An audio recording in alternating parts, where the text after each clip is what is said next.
pencapaian hasil audit WTP ini itu sebenarnya cuma bonus ya. Kalau saya katakan Ini demikian. bonus ya. Bonus.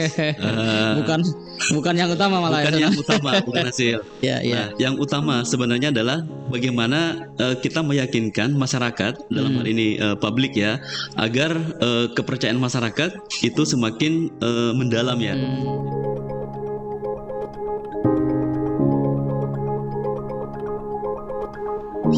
Assalamualaikum warahmatullahi wabarakatuh. Pemirsa BMH TV, kita kembali di channel yang cerdas menggerakkan. Dan pada kesempatan ini BMH akan hadirkan kisah cerita melalui program Bincang Mulia ini, bagaimana proses wajar tanpa pengecualian terus diperoleh oleh Lasnas BMH, dan ini merupakan yang ke-14 kalinya. Langsung saja kita sapa yang bersama dengan saya. Pertama adalah Mas Ajib.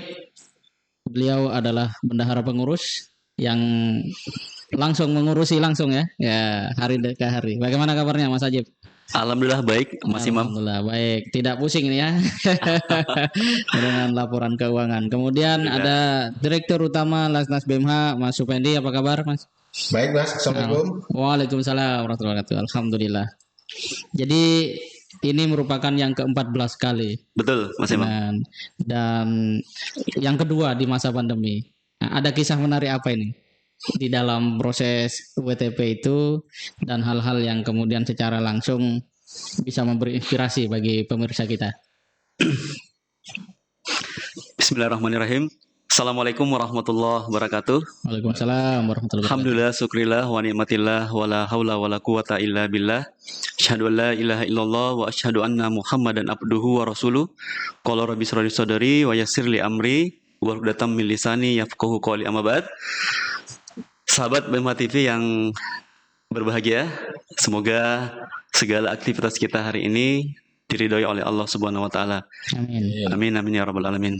Alhamdulillah, Mas Imam dan Ustadz Supendi, bahwa sebuah kesyukuran dan kebahagiaan bagi segenap Baitul Mal Hidayatullah yang pada tahun ini, tahun 2020, itu kembali mendapatkan predikat wajar tanpa pengecualian atau WTP untuk hasil audit keuangan tahun 2020. Alhamdulillah, sebuah catatan dari kami selaku pengurus dan juga Ustadz Supendi selaku Direktur Utama, bahwa yang namanya wajar tanpa pengecualian ini, yang merupakan predikat ya katakanlah predikat tertinggi ya dalam sebuah hasil opini audit, ini merupakan sebuah pencapaian ya yang sudah memasuki tahun ke-14.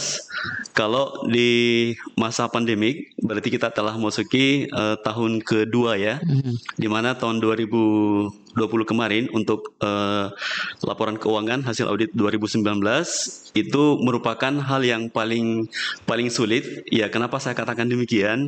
Karena pada tahun pertama masa pandemik itu keseluruhan aktivitas audit itu dilakukan secara offline, ya, dilakukan secara aplikasi Zoom dan lain-lain sebagainya. Nah, untuk tahun 2020 ya, untuk laporan keuangan tahun 2020 yang dilakukan audit di tahun 2021 itu karena kita sudah memasuki tahun kedua ya, sudah new normal ya. New normal. Ya, artinya kita telah memasuki babak baru kehidupan pasca di Indonesia itu masa pandemik berjalan, tetapi tetap memperhitungkan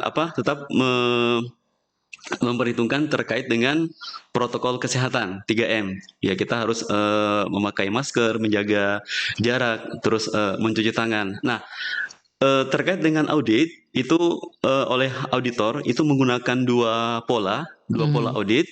Yang pertama secara online ya, yang kedua secara langsung ya. Jadi auditor dalam hal ini kantor akuntan publik itu menunjuk beberapa perwakilan untuk divisit langsung, ya. Jadi auditornya datang langsung untuk menilai kesesuaian material dan fisik yang ada di lapangan, ya.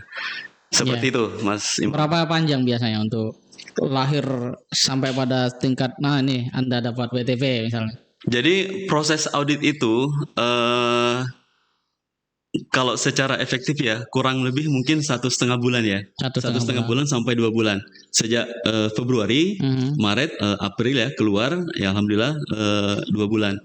Lebih lebih panjang, lebih lama dibandingkan dengan tahun sebelumnya. Nah, yang normal itu ya. Ya, karena itu tadi auditor harus menyesuaikan waktu kunjungan untuk ke lapangan ya, ke perwakilan, terus setelah itu balik harus mencocokkan, terus konfirmasi lagi ke BEMA pusat. Nah, seperti itu. Ya, jadi luar biasa proses dan waktu yang dilalui.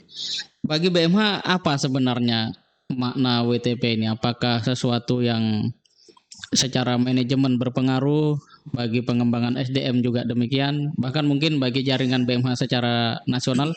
Sejauh apa ini Mas Supendi? Ya, tentunya bagi kami ini adalah menjadi bukti ya, pembuktian atau mungkin pertanggungjawaban kami pada muzakir seperti itu ya. Karena dalam perspektif kami tentunya ini adalah sebuah kebutuhan ya, karena ini bagian dari koreksi apa yang kita lakukan selama ini seperti itu. Maka dalam perspektif manajemen kami memandang ya bahwasanya audit itu sebenarnya bukan hanya untuk kepentingan eksternal, tapi bagi kami di internal, di pengelola ini adalah bagian dari proses koreksi seperti itu, proses koreksi. Dan tentunya dari koreksi itu akan menjadi catatan bagi kami ya untuk perbaikan-perbaikan yang di masa datang seperti itu. Ya, berarti juga berpengaruh dan menjadi salah satu asupan data untuk terus melakukan perbaikan. Betul. Nah, kalau kemudian sudah sampai 14 kali nih Mas Ajib, berarti hampir bisa dikatakan sudah kenyang nih teman-teman BEMA dengan WTP. Lantas apa yang kemudian, apakah ini sudah menjadi sebuah karakter gitu kan, karena sudah 14 kali. Kalau di dalam hukum kebiasaan, apa yang terus dilakukan secara kontinu ya, itu akan menjadi sebuah karakter. Nah, apa yang kemudian hadir dalam bentuk karakter mungkin dari tim keuangan BMH dengan keberhasilan yang sudah 14 kali ini? Ya, jadi begini Mas Imam, alhamdulillah Baitul Mal Hidayatullah adalah sebuah lembaga amil zakat yang dinamis ya. Dalam artian terkait dengan struktur dan amil-amil yang ada, itu senantiasa terjadi yang namanya rotasi, ya, terjadi yang namanya perubahan struktur, terjadi yang namanya pergeseran posisi amil. Nah, tahun sebelumnya kami sebelum di kepengurusan Yayasan Baitul Mal Hidayatullah tahun lalu itu masih menangani sebagai direktur keuangan yang menangani langsung untuk penanggung jawab sukses audit ini. Alhamdulillah demikian adanya. Ya, artinya bahwa pencapaian selama 14 tahun berturut-turut ini itu menjadi sebuah kebijakan BMH secara strategis yang harus tetap dijaga, untuk turun temurun ya, dalam artian dari generasi ke generasi, sehingga terjadi yang namanya peningkatan continuous improvement, ya, minimal mempertahankan, setelah itu terjadi peningkatan yang berkelanjutan. Nah, adapun yang menjadi tantangan ya di tahun 2020 ini adalah di aturan OJK, Otoritas Jasa Keuangan, itu mewajibkan, ini sebenarnya tidak terkait langsung dengan BMH ya, atau LAS secara umum, tapi mengatur terkait dengan kantor akuntan publik (KAP). Jadi kalau nggak salah itu peraturan OJK nomor 13 ya tahun 2017 itu mengatur tentang adanya regulasi bahwa sebuah perusahaan atau lembaga atau organisasi yang akan diaudit itu tidak boleh lebih daripada 3 tahun secara berturut-turut Oleh KAP yang sama. sebuah KAP yang sama. Nah, makanya dari itu BMH untuk tahun 2020 ini itu diaudit oleh KAP yang lain. Yang lain, oke. Ya, karena persyaratannya seperti itu. Kita di tahun sebelumnya 2019 ke bawah selama 3 tahun itu sudah berturut-turut dengan KAP yang Sama.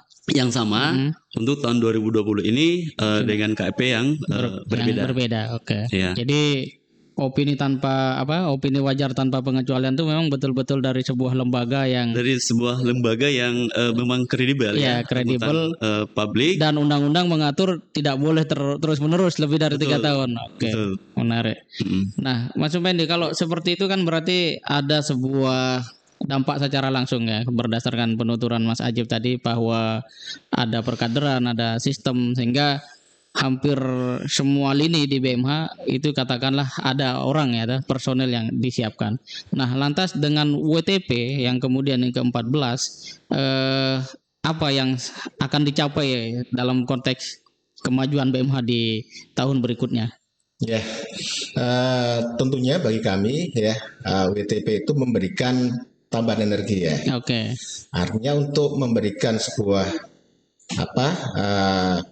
pembuktian kepada masyarakat ya, bahwasanya BMH menjadi salah satu lembaga pengelola zakat yang bisa dirundasikan ya. Secara pengelolaan ada pertanggungjawaban yang konkret dan transparan seperti itu. Ya, tentunya bagi kami juga ini menjadi sebuah tantangan ya. Bagaimana tadi disampaikan oleh Pak Ajib ya, bagaimana continuous improvement ya di belakang ya. Nah, artinya nanti generasi-generasi berikutnya jangan sampai kemudian terjadi penurunan. Ini kita jaga ya secara kualitas ya. Sehingga di BMH itu ada kebijakan ya. Keuangan ini adalah sebuah profesi amil yang memang nanti ini kita jaga secara posisi ya.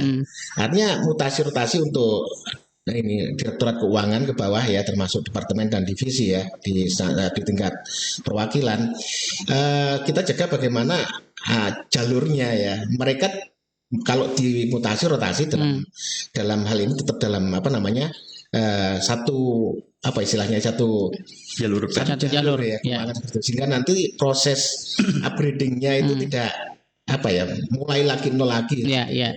Artinya berkelanjutan.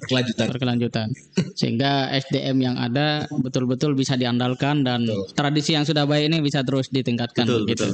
Nah, kalau kita hubungkan dengan istilahnya trust masyarakat, WTP ini ada nggak yang dibaca oleh Mas Ajib kaitan dengan sebuah kajian atau penelitian bahwa WTP selain memang dari sisi regulasi diwajibkan gitu ya, juga berdampak secara langsung mungkin bagi kepercayaan masyarakat. Sejauh ini bagaimana yang ditangkap oleh Mas Ajib? Ya, memang betul Mas Imam. Jadi artinya pencapaian hasil audit WTP ini itu sebenarnya cuma bonus ya. Kalau saya katakan demikian. Bonus ya. Bonus. bukan yang utama malah. Bukan yang utama, bukan hasil. Nah, yang utama sebenarnya adalah bagaimana kita meyakinkan masyarakat dalam hal ini publik ya, agar kepercayaan masyarakat itu semakin mendalam ya. Jadi trust masyarakat ke Baitul Mal Hidayatullah itu semakin semakin kokoh kuat, gitu. Semakin kuat. Dan alhamdulillah banyak sekali sebenarnya hal-hal yang kita dapatkan dari adanya audit ini. Ya, di samping kita bisa menilai sejauh mana sih kondisi keuangan ya BMH, bagaimana kondisi terkait dengan kinerja keuangan, rasio-rasio keuangan, itu kita juga oleh auditor atau KAP dalam hal ini itu memberikan edukasi, ya. Jadi tidak sekedar menjudge bahwa laporan ini salah laporan ini tidak benar, perlu diperbaiki, tapi menunjukkan bahwa ini hal yang sesuai undang-undang, terus yang dijalankan oleh BMH seperti ini. Dan kalau misalkan di situ ada celah untuk perbaikan, ya katakanlah bukan sebuah temuan ketidaksesuaian yang berat ya, itu kita ada waktu untuk memperbaiki. Ya, ada beberapa poin-poin temuan dari auditor dan KAP, dan kita ditunjukkan bahwa ini ada temuan seperti ini, apakah betul seperti itu. Ternyata setelah kita koreksi, betul memang harus kita perbaiki. Ya. Jadi ada kesempatan untuk kita memperbaiki. Ya, seperti itu. Jadi menambah satu wawasan, pada saat yang sama juga keahlian semakin meningkat gitu ya. Betul. Pada teman-teman keuangan di BMH ini. Nah, Mas Supendi, ini mungkin yang terakhir. Dengan WTP ini bagaimana komitmen BMH untuk kemudian mewujudkan ya satu komitmen transparansi, kemudian juga keterbukaan gitu ya, karena memang hari ini selain memang regulasi, masyarakat juga menghendaki itu, dan WTP merupakan salah satu bukti ya bahwa BMH dalam konteks pertanggungjawaban secara administratif, perundang-undangan telah menjalankan. Kira-kira bagaimana ke depannya secara sistem mungkin akan dibangun berdasarkan apa yang menjadi kebutuhan masyarakat sehingga BMH semakin di hati masyarakat. Ya, gini Mas Imam, ya mungkin kalau kita bicara satu entitas ya, sebuah lembaga ya, satu kantor seperti itu, mungkin barangkali proses audit ya, termasuk WTP tadi ya, saya kira tidak menjadi sebuah tantangan besar seperti itu. Tapi BMH ini hadir di 32 provinsi ya. Artinya bagaimana kita berpikir merangkai ya, laporan-laporan dari semua perwakilan kita ya, itu day-to-day ya, real time ya, seperti itu. Ya, bisa terkonsolidasi secara nasional. Ini tantangan bagi kita. Dan ini sudah berjalan. Dan selama ini sudah berjalan. Dan ini akan kita kuatkan kembali tentunya dengan perkembangan teknologi informasi ya. Kita juga akan beradaptasi. Artinya informasi-informasi itu bukan hanya bersifat internal ya. Tapi nanti kita bangun bagaimana informasi itu bisa menjadi informasi bisa diakses oleh publik ya, seperti itu. Nah, ini tentunya kita menjawab ya perkembangan teknologi ini juga di BMH sendiri juga melakukan pembenahan sana ya, dengan perkembangan yang ada. Nah, seperti itu Pak Imam ya. Ini belum bicara pada sisi kantor gerenya ya, provinsi, tingkat kabupaten ya. Ada dengan 32 perwakilan itu kita sudah hadir di 93 ya Pak Ajib ya. Nah, hari ini kita merangkai semua ini, tapi entitas-entitas mulai gerai perwakilan kemudian kita konsolidasikan ini kan perlu energi ya, karena bukan hanya di Jawa ya. Keberadaan kita mulai Aceh sampai Papua ya. Jayapura, Papua sampai Merauke ya, kantor gerai Merauke, betul. Sebentar lagi Bovendigul mungkin. Luar biasa, begitu luas ya Indonesia. Artinya dengan WTP ini BMH semakin terpacu ya, dan melihat perkembangan teknologi, kebutuhan masyarakat, beragam upaya untuk terwujudnya sistem yang transparan terus dijalankan. Luar biasa. Kalau ada closing statement mungkin dari Mas Ajib. Ya, jadi dari tahun ke tahun Baitul Mal Hidayatullah tentunya semakin semakin tahun semakin berkembang ya, berkembang dalam hal jumlah perwakilan dan jumlah kantor gerai. Untuk tahun 2020 kemarin jumlah perwakilan yang diaudit itu sebanyak 30 perwakilan. Ataukah kalau kantor gerai itu ada 86. Nah, seperti yang disampaikan tadi oleh Pak Supendik bahwa di tahun 2021 ini itu sudah ada 32 perwakilan dengan 93 kantor gerai. Nah, itu artinya bahwa semakin tahun kita mengalami peningkatan. Olehnya itu tentunya dibutuhkan kader, dalam hal ini sumber daya manusia, khususnya di keuangan yang mumpuni sesuai dengan kebutuhan yang diperlukan oleh BMH. Luar biasa. Ya. Terus yang kedua, kami melihat bahwa dengan adanya audit ini itu juga merupakan sebuah continuous improvement, mungkin bisa digunakan oleh pemerintah ya. Dalam hal ini sebelumnya telah ada diskusi ya yang digagas oleh Basnas dan Ikatan Akuntan Indonesia ya terkait dengan perlunya yang namanya reposisi atau perubahan ya terkait dengan PSAK 109. Okay. Ya, jadi PSAK 109 ini itu yang menjadi dasar akuntansi ya, akuntansi keuangan zakat ya, PSAK 109 itu ada sedikit celah. Ya. Jadi kalau misalkan kita bisa memberi masukan, mungkin kita bisa memberi masukan. Jadi misalkan seperti ini. Ini salah satu contoh saja ya. Nah, kalaulah misalkan penyaluran zakat itu yang diberikan hanya pokoknya saja ke mustahik, sementara di situ tentunya ada biaya biaya awal terkait dengan perencanaan, operasional lah ya, assessment, terus monitoring, evaluasi dan seterusnya. Nah, di PSAK 109 itu mengatur bahwa biaya-biaya operasional seperti itu dibebankan di dana amil, tentunya di operasional. Nah, tentunya bagi lembaga amil zakat ya itu bisa jadi dengan adanya operasional ini yang dibebankan ke amil itu bisa lebih besar atau bahkan mungkin sama atau lebih besar ya dibandingkan dengan dana yang diberikan ke mustahiknya.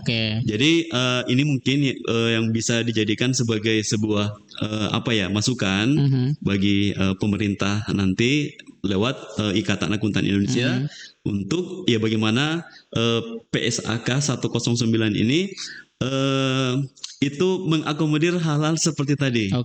Ya, jadi hal seperti tadi ya paling tidak bisa meminimalisir biaya sehingga kesehatan keuangan pada saat rasio ya itu tidak terlalu rendah gitu. Ya karena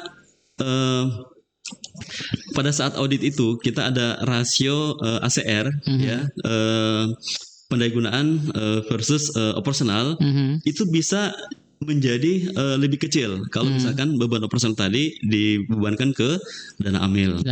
Ya.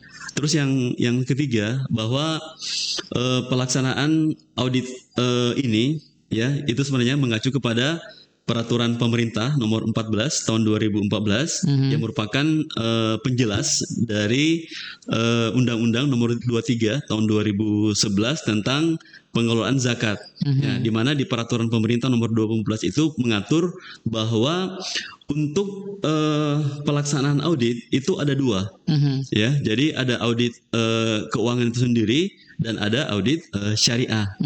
Nah, audit syariah itu dilakukan oleh Kementerian Agama, ya, dan audit keuangan seperti kita ini dilakukan oleh Kantor Akuntan Publik.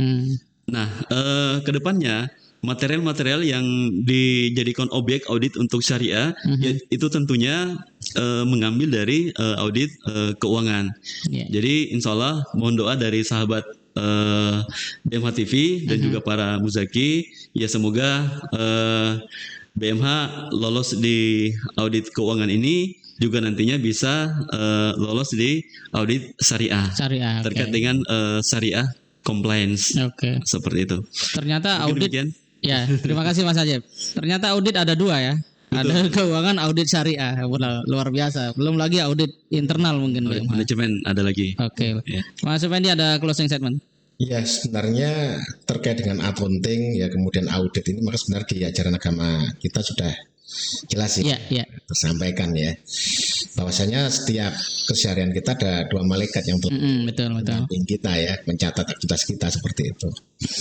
Dan nanti ini akan menjadi pertanggungjawaban kita nanti kan. Mas sebenarnya ini bagian dari rangkaian antara accounting sendiri dengan audit itu bagian yang tidak terlepaskan seperti itu. Dan seharusnya ya aktivitas kita apalagi yang bicara terkait dengan aktivitas keuangan syariah ya. Nah, audit itu harus menjadi sebuah kebutuhan dan keharusan seperti itu. Betul. Ini bagian dari refleksi ya terhadap apa yang menjadi ajaran ya dari agama itu sendiri ya, seperti itu. Jadi memanifestasikan nilai-nilai iman itu sendiri dalam konteks keuangan luar biasa. Bisa diibaratkan suplemen sama vitamin ini ya. Menyehatkan organisasi ya, kesehatan. Betul. Alhamdulillah kita telah berbincang tentang wajar tanpa pengecualian yang diperoleh oleh BMH pada tahun 2020, dan ini ternyata merupakan sebuah hasil dari sedemikian banyak proses regulasi, dan juga tentu di dalamnya adalah komitmen serta dukungan para muzaki, donatur BMH itu sendiri. Pada akhirnya kita bisa melihat bahwa sebuah lembaga amil zakat itu harus betul-betul menghadirkan ya bukti bahwa apa yang dijalankan sebagai bentuk amanah dari para muzaki itu betul-betul dijalankan dengan tepat dan pada saat yang sama bisa dipertanggungjawabkan.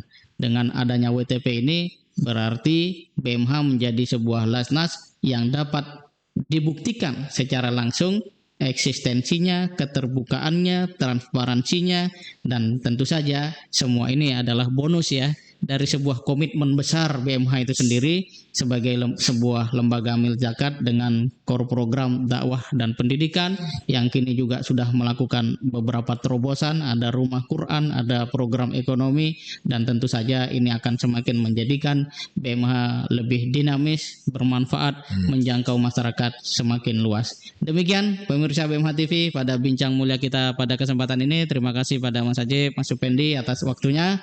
Tetap di channel yang cerdas menggerakkan, dukung konten positif yang ada di tempat ini dengan cara like, comment, share, dan subscribe. Kita jumpa di bincang mulia yang akan datang. Terima kasih. Assalamualaikum warahmatullahi wabarakatuh.